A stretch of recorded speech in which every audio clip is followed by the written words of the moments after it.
Assalamualaikum and hi everyone. Video ni untuk korang yang tengah cari kereta sedan segmen D. Nak nampak eksekutif, nak nampak sporty, nak selesa. Ini pilihan yang terbaik adalah Honda Accord.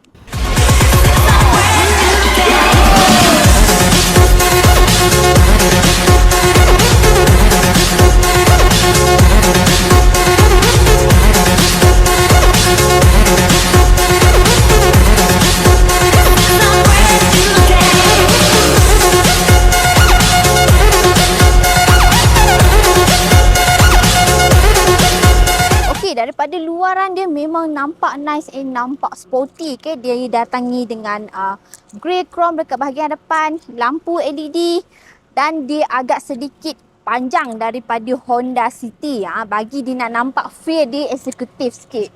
Dari segi enjin, dia menggunakan enjin 2.0 liter iVTEC. So dia memang secara pemanduan dia memang sangat smooth and dia sangat jimat minyak. Masuk bahagian dalaman dia, ruang dia memang sangat luas and sangat besar ya. Untuk kalau korang nak drive ke memang tak ada masalah. Sangat selesa dan juga didatangi dengan touchscreen infotainment system kat sini. Korang boleh tekan, masih berfungsi dengan baik, tak ada masalah. And dashboard dia agak sedikit berbeza daripada kereta-kereta lain. Honda City pun tak macam ni kan. Honda Accord sahaja yang macam ni. Dan juga didatangi dengan ni leather seat yang sangat empuk. Korang drive pun sangat selesa.